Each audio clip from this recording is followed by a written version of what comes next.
Hello, everybody. Thank you so much for being here and joining us this afternoon for our webinar on building high integrity assessments in the age of AI. So we're going to be getting started here in just a couple minutes. We want to give everybody an opportunity to log in and join us here. But while we're waiting to get started, it would be amazing. So down, you're gonna down at the bottom, like on your control panel, you're going to see a little chat function. And if you could go down to the chat and introduce yourself, that would be awesome. It's always nice to see like who's here joining us and like where you're joining us from and like what grade levels you work with or what content you work with. So if you could go down to that chat and introduce yourself, that would be wonderful. Erin and I will be introducing ourselves here shortly. And this is also a good opportunity to make sure that your chat settings are set up the right way. So when you go down to that little chat button, there's this little blue box and it automatically goes to hosts and panelists. But if you could actually change it to everyone, then everyone can see you introduce yourself and not just Erin and I, even though we love to see it. It's always nice for everybody else to be able to see it too. So while we are waiting here in the next like minute or so, if you could go down to the chat, switch it to everyone and introduce yourself, say where you're from and what you do. We'll be getting started here shortly. Erin, I don't know if I've asked you this recently, but are you starting to get like the spring vibes, like where you're at down in Florida, or are do the seasons season? That's the question. Yeah, no, I would say we're actually probably just finished with like the pollen dump of all of the lovely plants around us. I would say we're probably just on the tail end of that, which is great.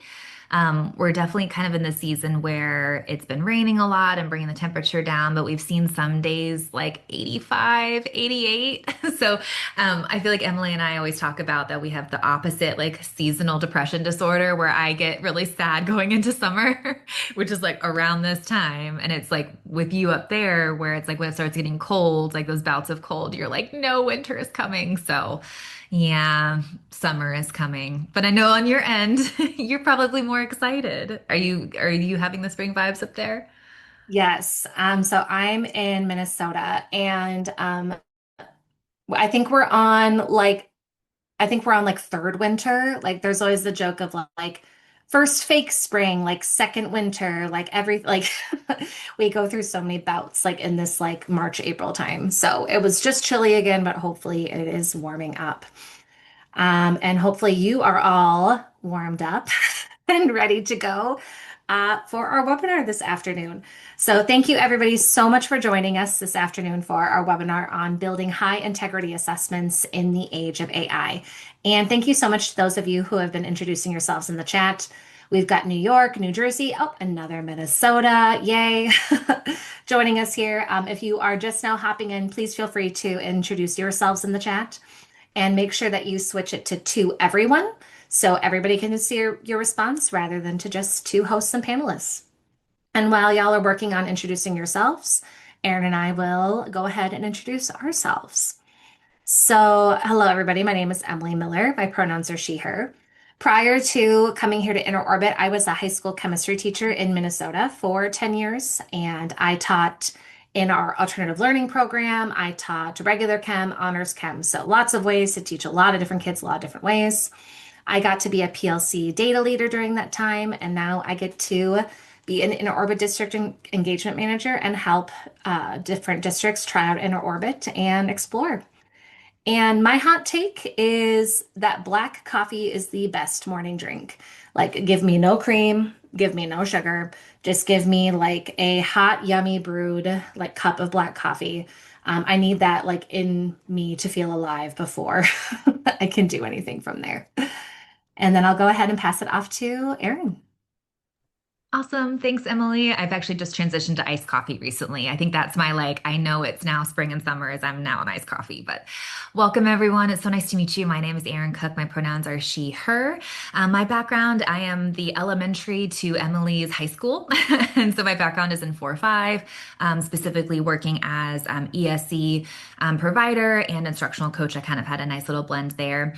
I have my EDD and teacher schools and society. And I actually just realized that I almost might be, I'm 4 years out of the program and it took me 4 years in the program. So I've lived another 4 years past that life. So anyway, what I get to do with Inner Orbit and support Emily and amazing science educators across the country is as our Chief Customers Officer, I get to hear about really real and messy topics about like what we're talking about today about how do we support educators navigating high quality assessments in the age of AI.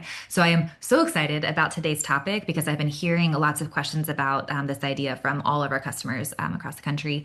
And then my hot take is that the world tells you you have to be a cat person or a dog person, but you know what? I think you can be both. And I am evidence of that. So I have two cats, Jim and Pam. We're fans of The Office, and a crazy black lab named Luna. And she's really sweet. And actually, Emily and I both have black labs. So there's some kismet going on there as well. All right, back to you, Emily. I'm excited to get started. Yes, and my black lab is named Yoshi, and my cat is Kirby. So you can tell what we might be fans of here as well. All right, so today we are going to talk about building high integrity assessments in the age of AI.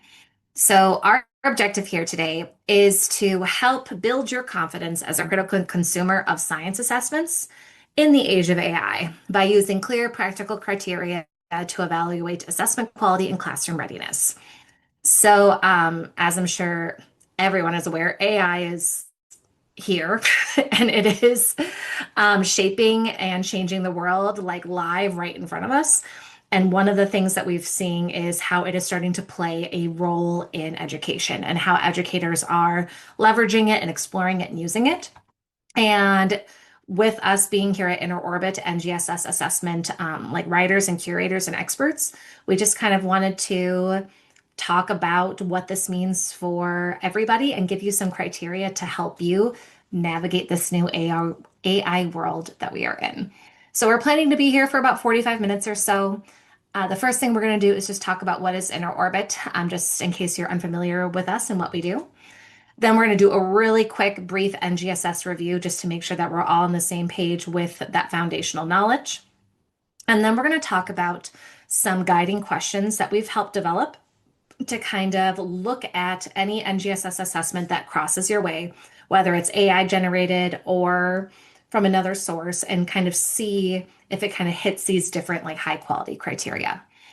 And Erin is super proud of this, and so am I. But our guiding questions rhyme. So we're going to talk about how is the assessment designed, how is the resulting data aligned, and how is the assessment system refined. So these are different lenses that you can use when looking at assessments. And then we'll go ahead and call it a day and wrap up. And please forgive us for all of the AI gifts that will be sprinkled throughout throughout the slideshow as well. So the first thing, like I mentioned, that we wanted to touch on is just what is Inner Orbit in case you're unfamiliar. So like I mentioned, we at Inner Orbit, we are an NGSS assessment platform. So we have a bank of over 10,000 different assessment items that are all tied to novel phenomena. And educators and teachers are able to build assessments with our questions that then give these really nice, detailed three-dimensional reports. So at our core, this is our product. And what we also try to do is we try to make the NGSS more accessible for both you and your students through innovative approaches to sense making. If you have done any like tangling with the NGSS, it can be a beast at first with all the different dimensions and acronyms. So we want to help make it more accessible to both bring this into your classroom and to have students be able to tackle and show their understanding as well. And the other thing we try to do here is we try to offer guidance and supporting resources and professional development to help you reach your NGSS goals. So we, much like this webinar, host different free professional development opportunities and work deeply with our customers and with our potential customers to help them reach where they want to go with the NGSS within their science implementation. And Erin is going to go ahead and drop a link in the chat right now. This link leads to our pilot interest form. So this is a way for you, just in case you're potentially interested in learning how Inner Orbit could work within your school or your system, you can fill this out and then a member of our team will reach out to you and we can talk about next steps from there. We'll also drop this link in the chat again, like later near the presentation, if that's a better time for you to look at it as well.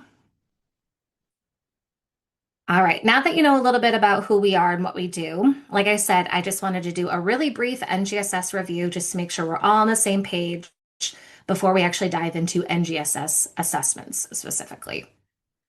So, NGSS assessments are really built around this pillar of these three dimensions.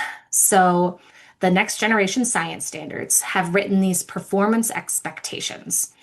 And these performance expectations all have these three dimensions woven into them. And students need to be able to perform and do all of these three different dimensions to be considered proficient with this performance expectation or standard.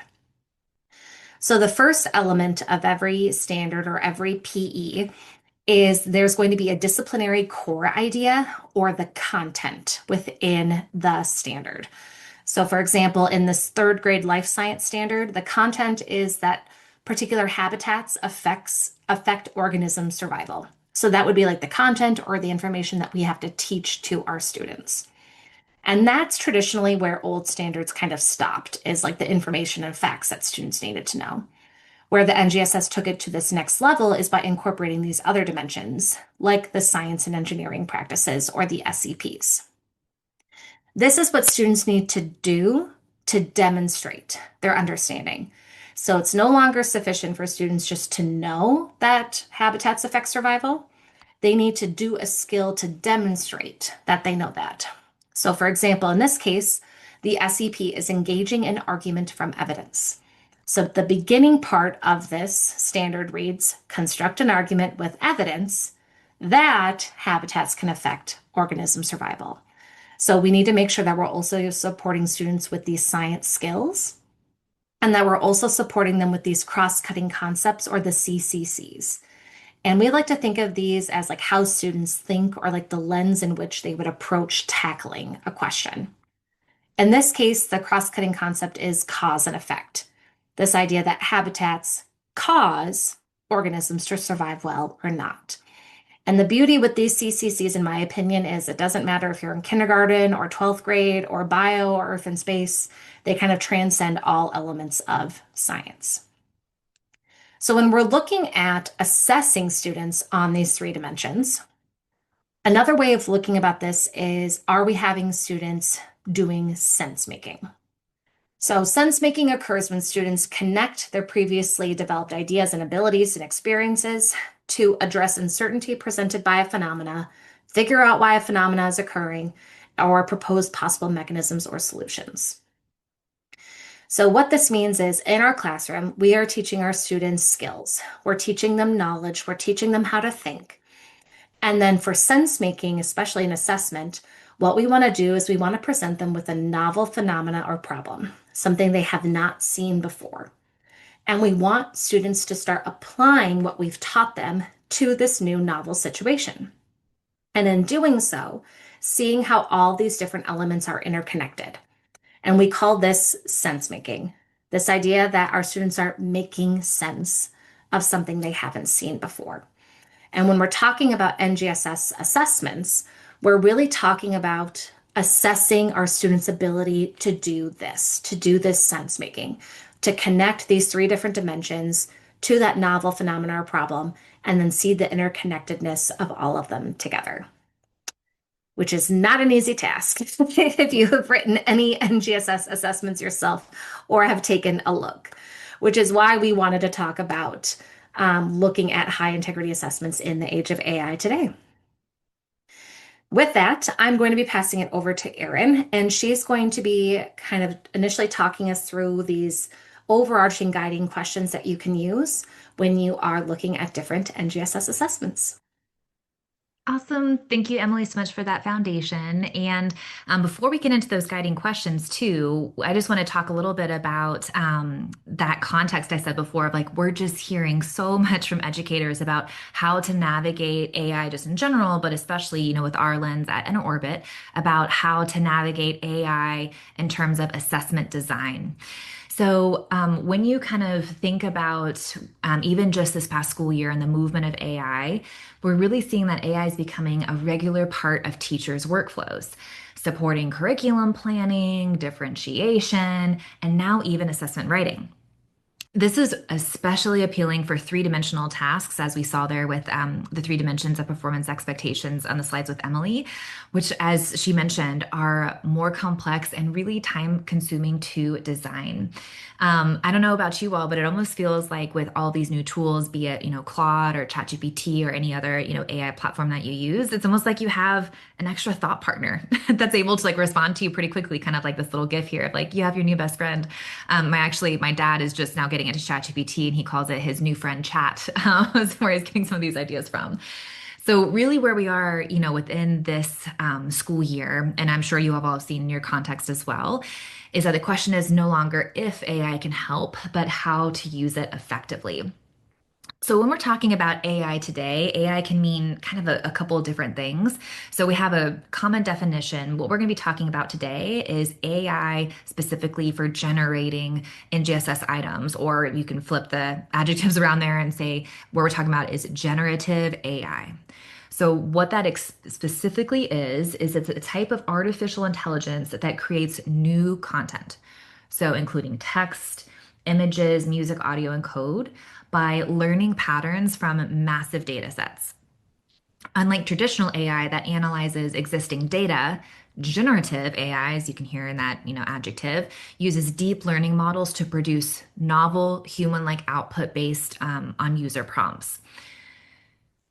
When we're thinking about generative AI in education and assessment, we're seeing educators increasingly turning to generative AI to support assessment design, specifically, with our lens of science assessment and orbit, specifically drawn by its ability to quickly generate ideas, draft questions, and create phenomena-based tasks aligned to three-dimensional learning.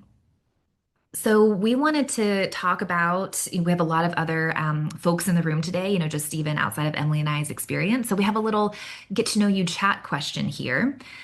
Have you used generative AI in general, or even with our specific niche today, generative AI and NGSS assessment creation? If so, what was your experience like? We'd really love to hear from you all of what's been your experiences so far with generative AI in general, but also have you all used generative AI in science assessment creation? Feel free to respond in the chat.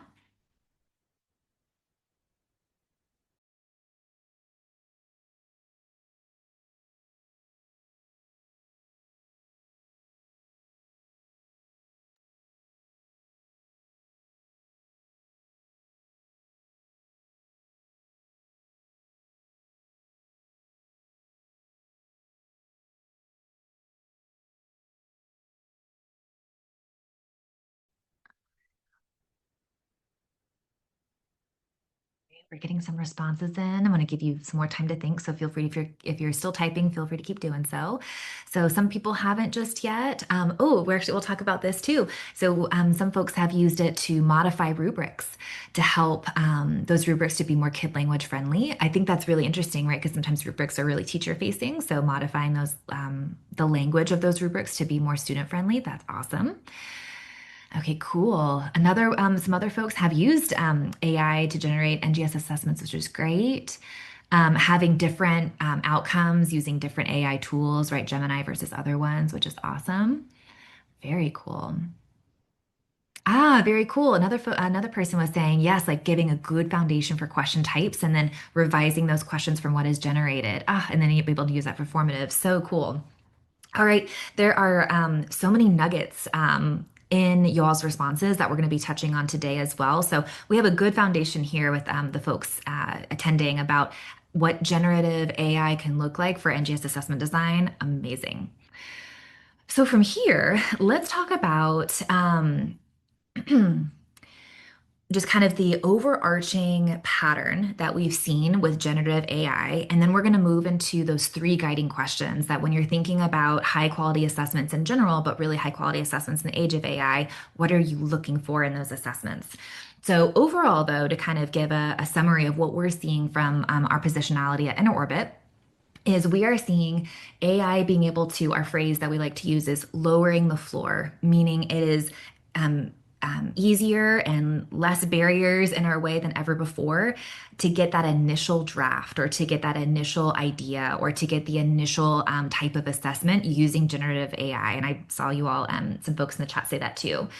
So, meaning AI is being able to increase access to quick ideation and draft science assessments. And this is an incredible and huge step forward in science education. That's something that we're really passionate about. And I bet you all are too, is increasing access, especially for educators to new ideas, new tools that makes our work that before was kind of inaccessible more accessible. So this is huge improvement in technology and just even in the science assessment space in general. So, from that as a kind of a shared foundation, where we're going to go the rest of the webinar is we want to take a balanced look at the role of AI generating assessment items. We plan to share our expertise as curators of NGSS assessments. We're kind of going to be peeking behind the curtain a little bit and sharing some of our thoughts and frameworks that even we use internally. And our main goal, as Emily said with our webinar goal today, is that so you leave this webinar feeling confident acting as a critical consumer of any assessment. So if you're the one trying to use generative AI and you're refining it from there, or even if you're looking at assessments from other sources or other solutions, that you feel confident looking at these assessments and being able to have these guiding questions for you to evaluate if it's a high quality assessment or has room for improvement. And as we mentioned before, and we'll finally on the next slide, we're going to share it, is we have these three questions that rhyme and also sub questions within those to help you really identify if an assessment you're looking at from either AI generation or honestly in general is high quality. So, as Emily mentioned before, the first question that you should always use when you're looking at an assessment or even, doing some research behind how that assessment came to be is how is the assessment item designed? And we're going to go deeply dive into each of these questions. But at a high level, assessment design covers, but it's not limited to, how is the phenomena created? Is it high quality stimuli that students are diving into? What does the alignment look like across the three dimensions? Is the assessment scientifically accurate, grade level appropriate, matching cultural relevance and sensitivity to your kiddos, and accessible to students? Those are some high level pieces to keep in mind when you're looking at assessment design, and we'll dive into all of that here in a bit too. From our experience, we honestly, and even from just even 10 years ago, that's where a lot of evaluation of assessment stopped, was just how the assessment was designed. These next two questions from our experience are the questions that are most often overlooked when considering if an assessment is high quality. So the second guiding question here is being able to consider how is the resulting assessment data aligned? So obviously creating an assessment and being able to use it in your classroom, fantastic. But the whole purpose of assessment is to have data, right? For you to understand what next steps you should take as an educator. So when you're thinking about assessments that are high quality, you really want to make sure that the resulting data is also high quality. So we'll dive into that as well. But for you to really be able to confidently know the data that that assessment is producing is aligned to your context and to your initiatives is really important to consider. And then the last one is considering about high quality assessments should live within a larger system where there's assessments being designed and then being able to be refined and really leveraging that student data and also educator feedback as ways that those assessments are being refined over time. So when you take a step back and you're looking at an assessment and trying to determine if it's high quality, considering how is the assessment designed, how is the resulting assessment data aligned to your context? And then how overall are these assessments, which the larger system of the assessments plus the data, how are those assessments being refined over time as it is the final guiding question for us to consider. So let's go into each of these because we're going to break all these questions apart and also give you some examples of but what does that even look like? So you're really in the know. So I'm going to pass it to Emily to start with our first question about how is the assessment designed?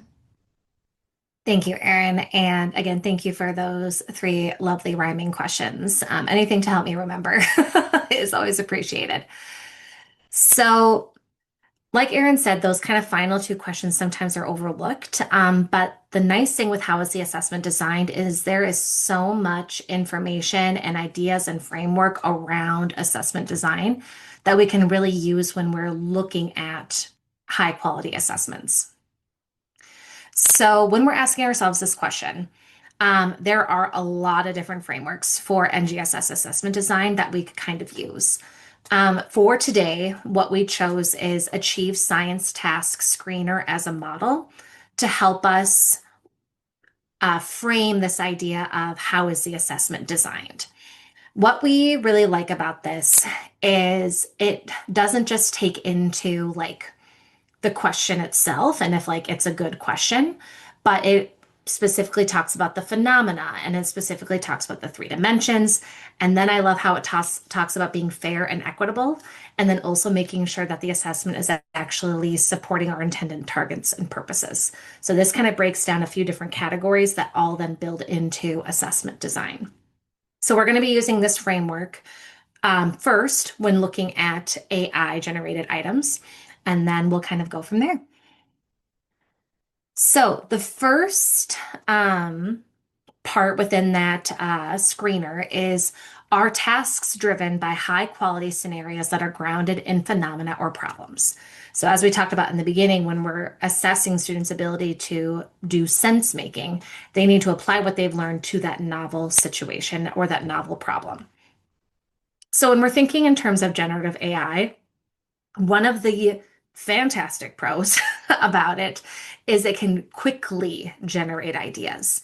So rather than sitting there and like brainstorming and thinking on your own, AI is able to give you like a nice, like long list to kind of start going off of. So being able to have that quick generation of those initial ideas is huge. The other thing that's really nice is the ability to personalize that phenomena. So, for example, if you're living in Minnesota and want to talk about the Great Lakes when you're talking about ecosystems or the swamps or marshes in Florida, like you can specifically say, I would like a phenomena around this specific context for my students to make it more relevant and engaging for them. Now, on the flip side, when looking some research specifically done by Thompson here in 2020, when we're thinking about generative AI, it at its root is this automated system that is based on existing templates and rules. So while it is generating something new, it is working off of these prior templates and rules that are built within the system. And because of that, sometimes it can lack variety and originality, and sometimes things can come out being looking a little bit more predictable or less engaging. So kind of giving that like true spark of creativity or novelty sometimes is lacking with AI due to the fact that it is working off of these pre-existing templates and models. But like we said, that pro is being able to quickly generate and even personalize different ideas with it. Then from there, we can look at that second part of task screener, which is about tasks require sense making using the three dimensions. And this, I mean, we could all probably have a different opinion here, but I feel like this is a really big lift when it comes to that assessment writing, is making sure that you are really hitting at every single dimension in an in-depth way. So where AI can really help with that is that initial breakdown of the three dimensions, the DCI, the SEP, and the CCC, and give some suggestions for integration. Again, like Aaron's dad calling his chat his friend, I call chat my friend. I love having that idea of like that thought partner that you can bounce ideas of or can get you that initial kernel to then like get started. So if you're initially looking at this SEP and you're like, I have no idea how to incorporate it, you can get that initial generation of ideas. And from there, it can also quickly do new iterations or initial drafts. So even if you want like a template or a model, or if you're like, I kind of like that, but could you try this instead? That quick generation to work off of is really nice. What we see as a potential con with relying on this, though, is again, because AI relies heavily on algorithms and predefined templates, sometimes it can create items that are a little too simplistic, or they fail to fully address the depth and breadth of that content domain.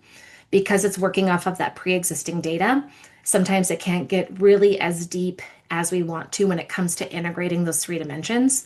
especially like at different levels that we're trying to really use them within the item. The next part here of assessment design that we wanted to talk about was tasks being fair and equitable. So making sure that there's connections to like that local and global relevance for students, making sure that there's multiple modes for students to be able to respond to the task, making sure it's appropriate for them, etc. So again, where AI is really nice is it can give that initial adaptation to make assessments more accessible. This is really nice for multilingual learners in terms of like adjusting the reading level.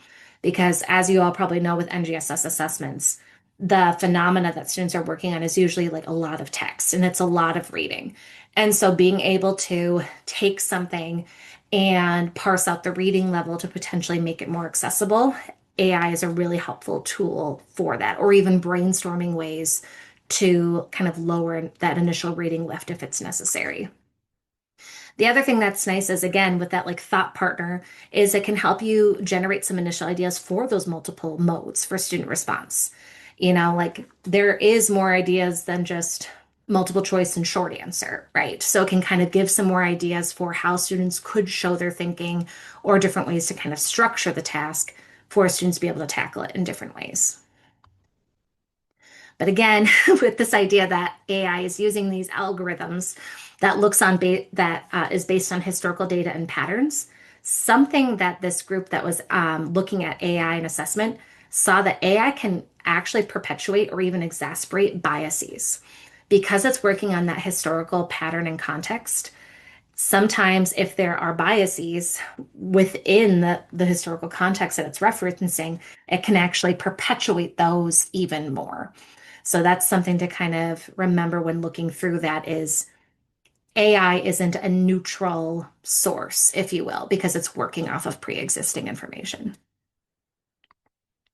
And then the last thing we wanted to touch on, is specifically when talking about AI, is this idea that tasks support their intended target and purpose. So this is really getting at the idea of, is the assessment assessing what it should assess? So at the end of the day, if you want like a three-dimensional rigorous question about MSPS 1, 2, is this item doing what it needs to do? So again, when we're thinking about AI, one thing that it can really do nicely is quickly generate rubrics and scoring guides. So I think it was Jennifer in the chat who was talking about even taking a rubric and making it more kid-friendly language. Like that's awesome. In order to have that feedback more accessible for students is huge. Or even getting those general ideas of like what a rubric could look like. Um, the other thing too is because AI is kind of working off of those initial models, sometimes it can generate items that do meet some of those certain features of well-functioning test items, like making it that appropriate difficulty level, changing the structure and the formatting. So since there is some knowledge in there about assessment design, it can give you that initial starting point. But with the con with that though is because AI again is working on all those algorithms and databases, there's that potential for the over reliance on statistical properties rather than pedagogical soundness, which kind of means that they may not always align with best practices in educational assessment or instructional design. Because when we're looking at this as educators, we're not just looking at, is this question assessing this correctly? We also know that there's different ways for students to approach and engage with items. And with that wealth of experience, sometimes that's missing with that generative AI context. So, another thing that we found interesting when looking into some research is in a 2025 study aimed at evaluating the validity of AI generated items. When looking at single best answers, questions, only 22% of questions were actually found to be usable, and 31% were rejected outright as unsalvageable. And part of this comes from when trying to write an assessment with generative AI, you have to go beyond just a single prompt. So just giving like a 1 to 2 sentence, I want an assessment item on this standard that's three-dimensional with this phenomena. We found that you really need to prompt and talk to the AI more or even train the model. So to kind of look into this a little bit further, Our team actually walked through a process of using generative AI to build an NGSS task. So we worked with some thought leaders in AI and assessment, and these thought leaders specifically used AI with the NGSA task design process. So, keeping this specific process in mind, they used AI to help generate an NGSS task. So, they first had AI help identify that target performance expectation. And then they had AI unpack the DCI, the SCPs, and the CCCs. And then they created that integrated dimension map. So, they kind of, instead of doing that single prompt, they had AI walk through this multi-step prompt process to ultimately come up with an NGSS task. So this is something that our team tried with some thought leaders. And what we found was super interesting when they came back from this. So initially, generating that list of phenomena, it was pretty quick. So when it comes to like picking out your performance expectation and then looking at the DCI and the context and the quality, our team was able to come up with a pretty good list of potential phenomena fairly quickly. But then what became interesting is once it came to actually going through that whole schematic process to get the NGSS task, it took about 4 to 6 hours to really continue prompting and tuning the generative AI to make sure that all the steps within that process were met. So while AI can generate initial assessment drafts super quickly, which saves a ton of time, which we all know we need more time. What we've found is if you're really looking to validate those assessments to ensure their quality and their instructional value, it takes a lot of time to really work and prompt with that generative AI to get to that final end goal. So, something that we're starting to see with these initial findings is there still needs to be that expert insight with generative AI. So, not just letting AI run with it and not like screening it with your own like expertise, like educator knowledge. So, with that, I'm going to actually pass it off to Erin now, and she's going to talk a little bit more about the process that NGSS experts use when writing NGSS assessments. So now that we kind of saw how AI could do it, now we're going to look through the framework of how experts in the field would actually go about doing this. Perfect. Well, thank you so much, Emily. And what we're going to do now is kind of talk about what's the role of experts in NGSS item design, and also think about the role of AI in tandem with these role of experts.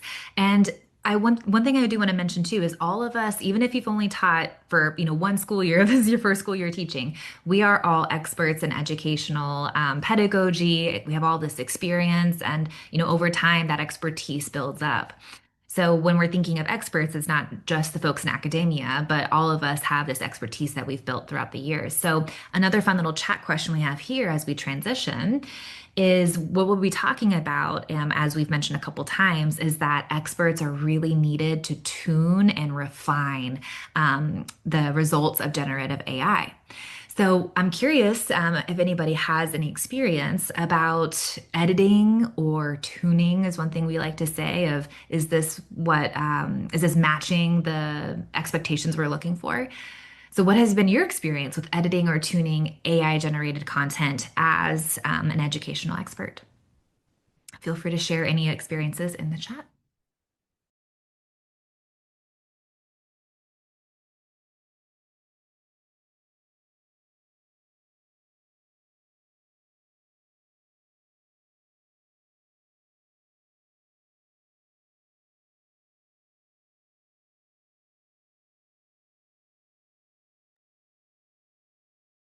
As folks are responding in the chat too, it's really interesting to kind of figure out like what is the next best prompt as you're prompting generative AI.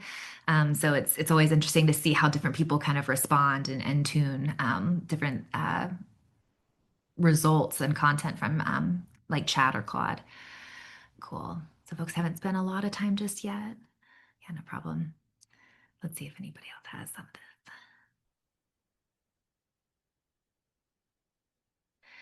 That's really interesting there, Nicole, too, because I agree. I was kind of in the same place before we did all of that research of what is the next best step to tune what's produced from generative AI. So yeah, that mind map's really interesting to see where some of these experts were starting. Is like, well, let's first start with the three dimensions and see how that's built in, and then tune from there. So I thought that was really interesting as well. So from here, what we're going to be talking about is, and I want you to think about yourself, as I said before, like also as an educational expert. We'll also be referencing like experts in academia, but what we're seeing as the role of experts in NGSS item design. So when we think about everything that AI has to offer, what we see across different expertise groups of being the internal knowledge from inner orbit, so our far column over there in blue, about how we're building up all this expertise about assessment design, but also our amazing partners and friends at Achieve and Stanford about how they go about designing NGSS assessment items. And then it's so cool to even see like these three entities, like we all align together on some of these core factors about how do these experts, what is their role in NGSS item design looking forward with, this new world of AI. So I like to really break it down of understanding that experts in the field, so academia plus educators, we are needed as the source of truth, as the refinement mechanism, and then also the final approval of what is high quality. So, for example, leading researchers like Achieve and Stanford, they produce academically based research about what is high quality assessment. We also contribute and we also use those pieces of research in our design as well. But this is a great example of these researchers being needed in NGS assessment design to really be that sole source of truth or that initial prompting of the source of knowledge that AI even uses to design that first take. Additionally, experts are needed not only just in science assessment, but expertise is needed in terms of larger assessment frameworks. We've really been talking about science assessment, but if we take a step back in the world of assessment research in general, modern assessment design pulls from multiple research-based approaches. We're going to list a bunch over here to the side, but when you think about assessment design, there's all of these different bodies of work to consider, and we need to, as science pedagogy or as assessment pedagogy evolves over time, more research is needed to really understand how. What frameworks are best to assess students to really pull their deep understanding. So, expertise is needed not only for science in the field of the NGSS, but also expertise is needed in best practice and frameworks for assessment design. And then we need organizations like Achieve and um, our friends at WestEd and other groups too, to be able to pull those two fields together to say what is the best practice in science assessment design in general. So we can also see expertise needed in being the source of truth, but then also expertise being needed in the refinement of assessments as well. So as an example, I want to dive into what does it look like at inner orbit for us to refine these assessments over time, and then also be the final approvers of what's created and generated as being actual high quality and meeting, all of these amazing standards. So at inner orbit, for a little bit more background knowledge, our clusters are carefully aligned to real world stimuli, these phenomena, and include scaffolded questions that are grounded in NGSS sense making and research based design, like we saw before with Achieve and that other table that was on the slides before. So what we do is we are that creator of the assessment design, but then as we go to the next box on the bottom right corner, each item goes through a rigorous multi-layered validation process to ensure accuracy, fairness, and instructional value. So what we do is we leverage the expertise of the people on our team, the amazing educators and contractors that we employ to really be that initial source of information about that assessment design, as well as leveraging other best practice and research in this space. So, as an example, our assessment writers are a huge team of experienced educators who have taught across different grade levels and domains. So, bringing in all of this nuanced experience and knowledge about different grade levels and even different science domains. They also bring in the NGSS specialist lens because they've served as curriculum writers, state assessment contributors, and district science leads. Additionally, they have their toes in academia as well about being researchers and facilitators. So we have this whole table that kind of like captures like all of the knowledge and experience that these groups of people pull from as this source and information of knowledge to prompt and design AI assessment. So, what they do with all of that knowledge and research is they go through a deep design process of using their expertise, knowledge, understanding, all of that to go through a deep validation process that includes internal multi step review cycles. So, these experts are the source of how we create these design items. They're used to then refine those items, and then they're the final approvers of these high quality assessment items as well. The things that they look for, but are definitely not included, are making sure items are scientifically accurate, grade level appropriate, aligned to 3 dimensions, are culturally relevant and accessible for all students.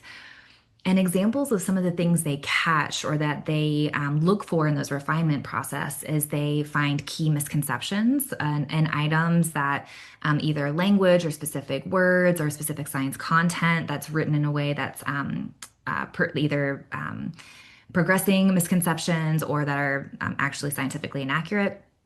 They also catch and refine for oversimplification of phenomena, really making sure that phenomena is rooted in actual real life experiences in the world around them and that are following high quality standards.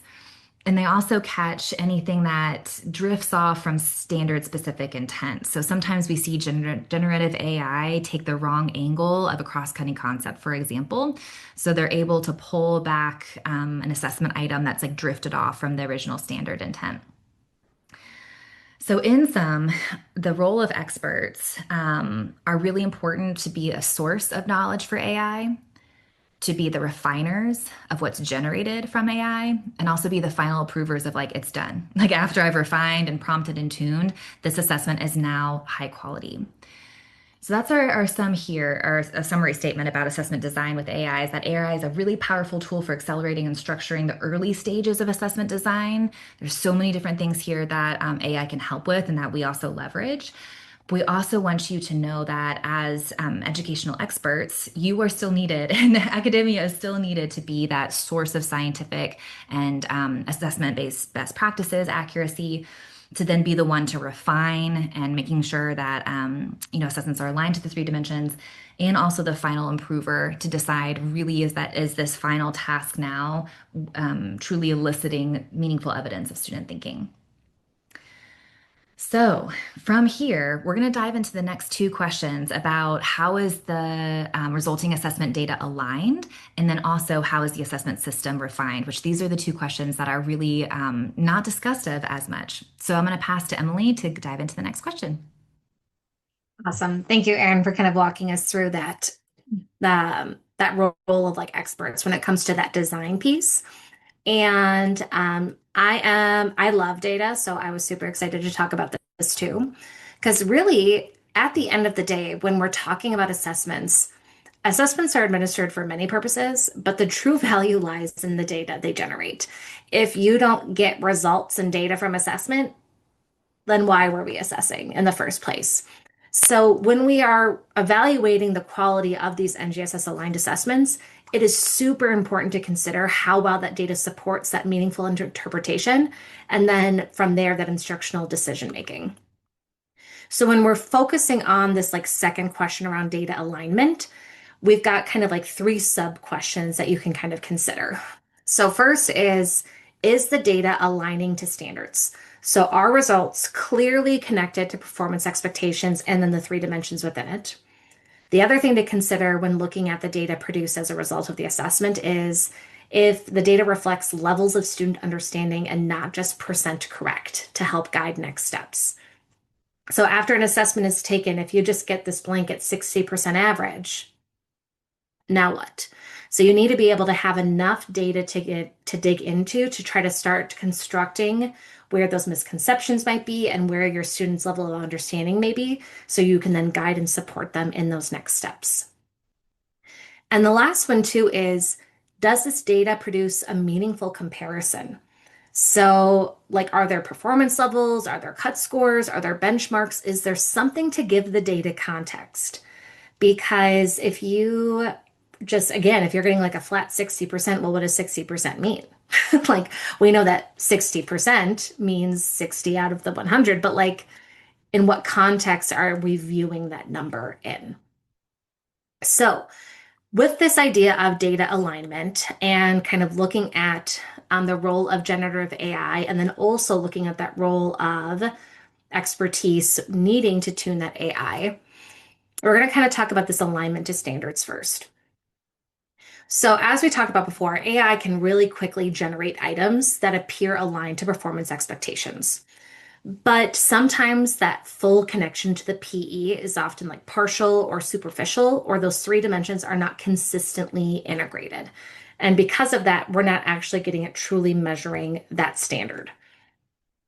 Also, if you think about it, if you're using generative AI to help kind of generate an item, the data that you get as a result isn't really structured to report on the individual dimensions, the specific components of the PE, or any patterns across student performance. So this is where more of like a reporting system could take place. So again, just to give us an example, because we know a lot about inner orbit because we're here doing it. At inner orbit, one of the ways that we've tried to help really make it really explicit that our items are connected to standards is through our dimensions report. So what we do is we discretely tag all of our assessment items first to a performance expectation and then to the individual dimensions within that PE. So for example, maybe this question is just assessing the DCI and the SEP portion of that PE. So it'll be discretely tagged in that way. Or maybe another one is doing the DCI and the CCC. And then what happens is this data and information filters into our dimensions report. So then you can kind of take a step back and a zoom out and say, are there any patterns or trends occurring within these three dimensions? Is there an area where they might need more support or I might need to give more clarification? So with this transparency in terms of the connections to the standards, you can ensure that the assessment is assessing what it intends to assess, which would be the standard in this case.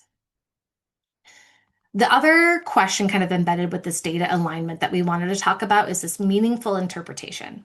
And this one's tricky. We really want our data to be able to help reflect levels of student understanding and not just spit out a number at the end of the day. So again, talking about AI, relying on the templates and the patterns, while it can produce those items quickly, sometimes these items, as we talked about before, are a little simplistic or they kind of fail to capture the full depth of those three dimensions. And what AI kind of tends to do, again, relying on that, is really aim for correctness. So, like, what is the correct answer in this case? Where when building an assessment item, let's say like a multiple choice item, with those distractors, we can build in those hints at that student understanding. So, like if they picked this option instead of this one, does that like pull out a potential misconception or something that's misunderstood? So, within that, we can get a little bit more understanding of a student's thought process and their thinking along the way. So, again, talking about inner orbit, one of the ways that we try to give enough detailed data to help kind of gain insights into that student understanding is through our assignments report, where we give this detailed item analysis. So this would be an example, just a small example of like what you could see after like 5 questions were assessed. And this is just some of the information, not all of it.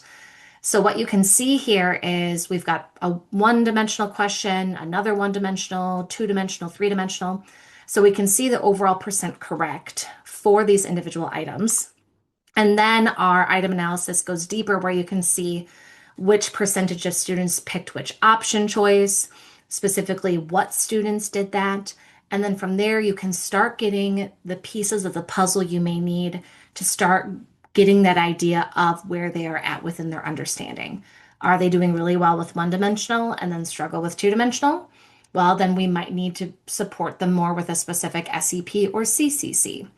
So making sure that the data you're getting gives you enough to interpret what that data could mean is really important when looking at these assessments. And related to that is that meaningful comparability or that meaningful comparison. Like, what does the number mean? Like, we all know the A, B, C, D, F scale, but like, is the item that's generated working off of that same scale or is it working off of a different scale? So, because of that, AI generated assessments really kind of lack that infrastructure needed for that meaningful comparison. So, if you use generative AI to make one assessment and then use it later to make a different one, does 70% mean the same for both of them? Is it working off of that same framework and infrastructure to ensure that the results of one match the meaning of the results of the other? And this is actually something that we've really strived to ensure here at Inner Orbit. So a lot of our Inner Orbit partners will use Inner Orbit as a way to help with test prep. So a big question that was coming up with our customers a lot is, if students are doing well on Inner Orbit assessments, is that indicative that they could then do well on our state science test? So we actually wanted to do a study to see if that was true or not. So what we did is we looked at 4 different case studies, and what we found was an average alignment of 97% between results on an inner orbit summative assessment and the results of that same student or that same student group taking that assessment or taking their state science test. So if 80% of students on the inner orbit assessment got a level 1, about 80% of students got a level 1 on their state science test. So being able to take the time to dive into this research to then be able to say this number could imply this, or we're looking at this cut score of 50%, or we're looking at this grade level of this performance level band of 80%. Trying to give those numbers meaning is something we've tried to do. Great question, Jennifer. So we can actually, if you want to hang around afterwards, we can share a link with you for this entire case study if you want to look and get some more information about these 4 different states and how we actually got these results. So the big takeaway we want to give here with this idea of data alignment is, again, AI can rapidly generate these assessments to be aligned to a topic or standard, which is important. You can get those initial connections to the 3 dimensions, and it can help you determine correct responses, but you still need that human expertise to make sure that the item is really going for understanding, student understanding, and not just correctness, that true alignment to the 3 dimensions, and then making sure that you've got this infrastructure for scoring and grading to make sure that those numbers actually mean something and can be comparable to something. And with that, we are left with one last guiding question, which is all about the assessment system refined. So not just looking at designing or measuring the data, but when you're looking at the whole system, what does that look like? And I want to pass it off to Erin. Amazing. And this last question is actually the combination of the assessment design and the resulting data being aligned and connecting those 2 pieces. So we've already touched on a lot of these topics, but that's something really important when you're looking at high quality assessments to really understand and ask questions about how are these assessments refined over time? What is the system to produce that? So when you're evaluating assessment quality, it's important to not just ask about how that item was created, but how the system learns and improves over time. This is ongoing refinement is essential to ensure that assessments remain accurate, aligned, and instructionally meaningful. So we'll break down this guiding question into 3 chunks. So first, thinking about assessment system refinement through quality and review processes, then the use of student data, and then also that continuous improvement, specifically leaning on educator qualitative feedback as well. So for that first sub question about the quality and review process, when you're looking at an assessment item and determining if it's high quality, thinking about or even asking how are items validated and checked for accuracy and clarity. So AI can support that early stage of quality review by improving the clarity, checking for surface level errors, and suggesting revisions. However, it lacks that disciplinary expertise and structured review protocols to ensure that scientific accuracy, 3D alignment, and fairness. So that rigorous validation, including expert review, bias checks, and alignment verification, still depends on that human expertise. So when you're going through that quality and review process after an item is designed, what is that internal review before you even get that student data to really check to make sure that it's meeting accessibility standards, meeting bias standards, et cetera. That expertise is still needed, as we talked about there, with the role of our human expertise. Then within that assessment system, thinking about how does that assessment then get refined over time with student data. So is performance data used to evaluate and improve assessment quality? So AI is really effective at quickly aggregating and summarizing student performance data, helping to identify general trends and responses. So huge pro to that. However, it cannot independently interpret that data in the context of learning progressions, student misconceptions, or even instructional intent. So AI can help you produce, can help you as the expert refine, and then you as the expert say, okay, now it's aligned. AI can also help identify patterns in the data, but it's really up to the expert to then figure out why is this item not performing.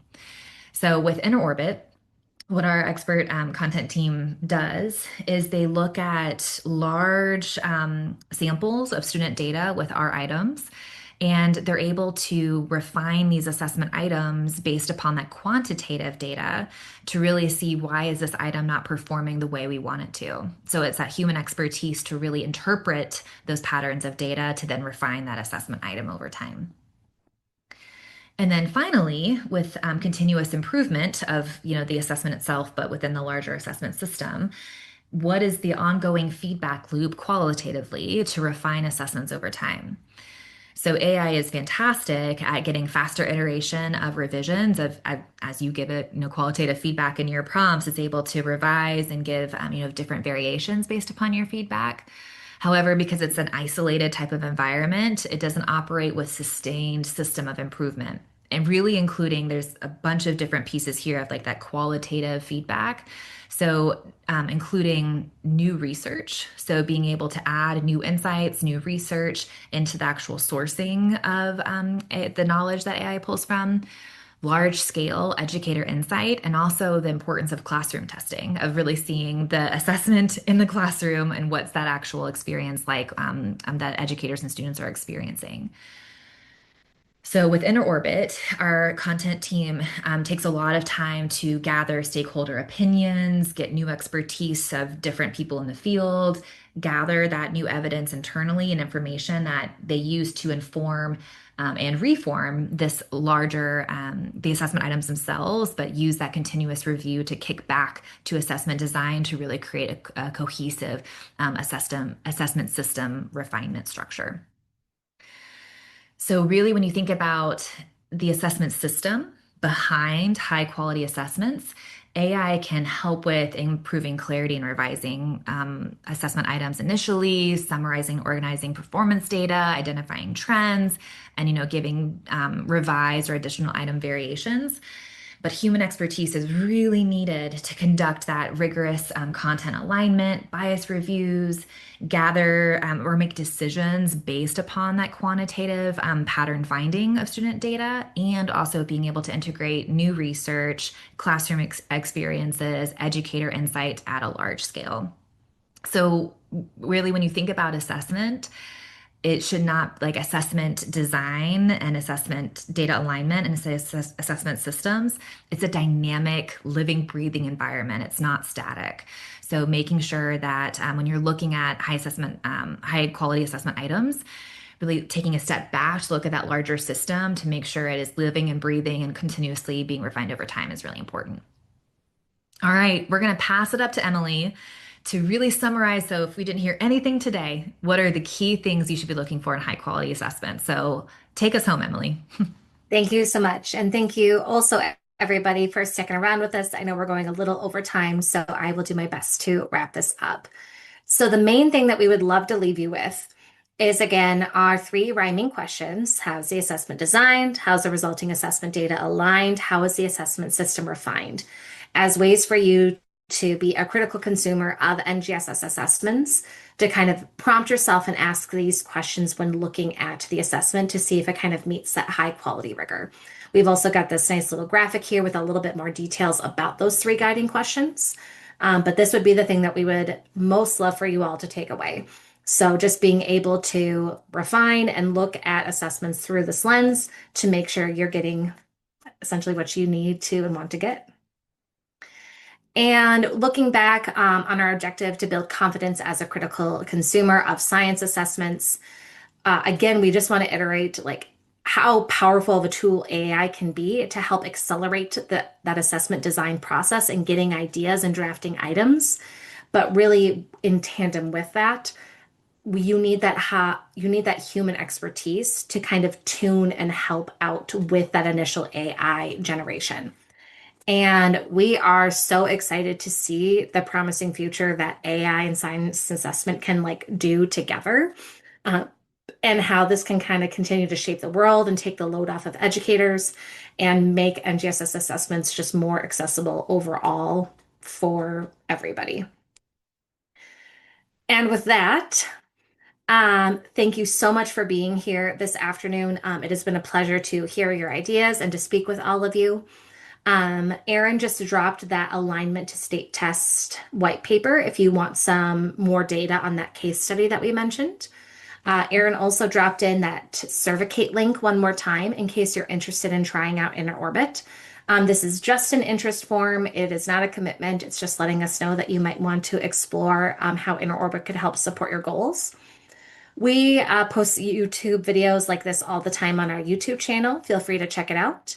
And if you've got any questions, please feel free to email us at inquiries@innerorbit.com. And that was a lot interneting. So again, thank you for being with us here this afternoon. Fill out that interest form if you would like. Email us if you've got further questions, and we will email out a full recording of this webinar tomorrow as well, in case you want to go back and reference any of the information that was discussed. But again, thank you so much. Erin and I will hang out for another minute or two in case there's any other final questions or thoughts. But thank you so much.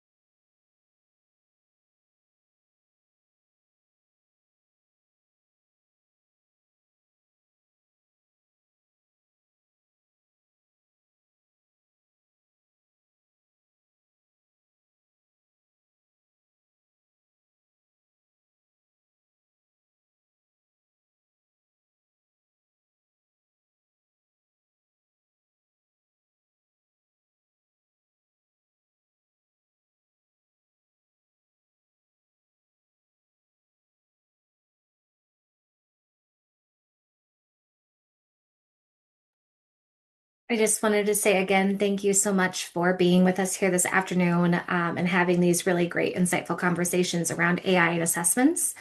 Um, Aaron and I will stick around for another minute or so just in case there's any other lingering questions or thoughts. But you're always free to email us at inquiries@innerorbit.com, or you can fill out the Cervicate link as well, if you want to talk about how InnerOrbit could potentially help support you and your educators. But again, we'll stick around for another minute or so, and thank you so much for being here.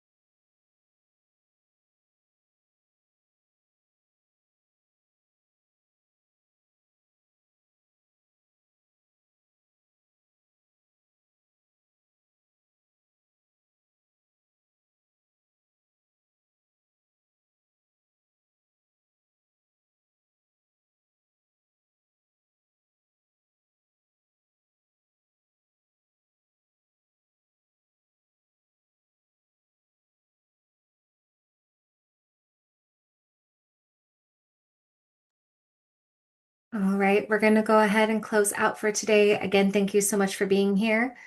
Feel free to email us at inquiries@innerorbit.com if you've got any additional follow-up questions. And thank you so much for being here. This has been a blast. Have a great rest of your day.